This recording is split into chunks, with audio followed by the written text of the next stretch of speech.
আধুনিক সময়ে সম্পর্ক বেশ জটিল হয়ে উঠেছে। অবিশ্বাস, প্রতারণা ইত্যাদি নানা বিষয় সম্পর্ককে করছে কলুষিত। কিন্তু তারপরেও ভালোবাসা এবং বিশ্বাসে ভর করেই সম্পর্ককে এগিয়ে নিয়ে যেতে হয়। কঠিন পরিস্থিতির মুখ থেকেও ফিরিয়ে আনা যায় সম্পর্ককে, কিন্তু তার জন্য বেশ কয়েকটি পদ্ধতি অবলম্বন করতে হয়।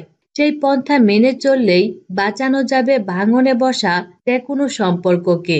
জেনে নেওয়া যাক সেই উপায়গুলো। সোশ্যাল নেটওয়ার্কিং সাইট থেকে ব্রেক নিন। সম্পর্ককে ব্রেকআপ থেকে বাঁচাতে সবার আগে সোশ্যাল মিডিয়া থেকে একটু ব্রেক নিন। দিনের বেশিরভাগ সময় ভার্চুয়াল জগতে থাকতে থাকতে সম্পর্কের গুরুত্ব কমে যায় মানুষের কাছে। তাই সম্পর্কে জটিল পরিস্থিতি তৈরি হলে সোশ্যাল মিডিয়া থেকে একটু দূরে থাকার চেষ্টা করুন। স্পর্শ ও সান্নিধ্য। সম্পর্কে স্পর্শ ও সান্নিধ্য এই বিষয়গুলো খুবই গুরুত্বপূর্ণ। তাই যখন কোনো দম্পতি সম্পর্কে টানাপোড়েনের মধ্য দিয়ে যান, তখন তাদের উচিত একে অপরের স্পর্শ ও সান্নিধ্যকে আরো জোরালোভাবে অনুভব করা, একে অপরের সঙ্গে সময় কাটানো। আর সেই জন্যই ঘুরতে যাওয়ার মতো ভালো পন্থা আর নেই। সময় বের করা। সোশ্যাল মিডিয়া আর ব্যস্ততার যুগে একে অপরের জন্য সময় বের করা খুবই কঠিন। আর সেই কারণেই দাম্পত্যে জমা হয় দূরত্বের কালো মেঘ।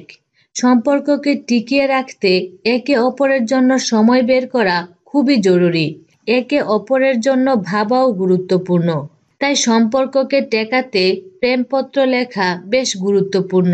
সময় বের করে একে অপরকে প্রেমপত্র লিখুন। একসঙ্গে কাটানো ভালো মুহূর্তগুলো মনে করুন। দেখবেন ভালোবাসা বাড়ছে। সচেতন হওয়া।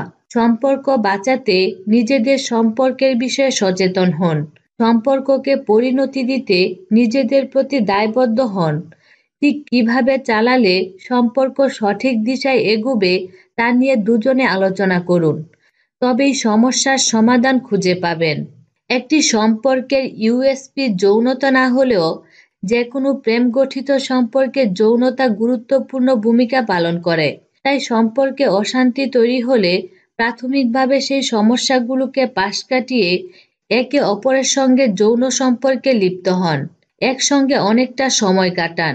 আদরে আবদারে জটিলতার ক্ষতগুলোকে ভরিয়ে তুলুন। কাজ ভাগ করে নিন। একসঙ্গে কাজ করুন। ঘরের যাবতীয় কাজ ভাগ করে নিন। সে রান্না করা হোক বা ঘর সাফাইয়ের কাজ। একসঙ্গে হাত লাগালে সব কাজে দেখবেন দূরত্ব মুছে যাবে আস্তে আস্তে। কথা বলুন। সম্পর্কের ক্ষেত্রে সবচেয়ে বেশি গুরুত্বপূর্ণ বিষয় হচ্ছে একে অপরের সঙ্গে কথা বলা।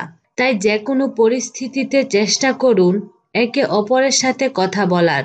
কথা বলার মধ্য দিয়ে যাবতীয় সমস্যার সমাধান করার।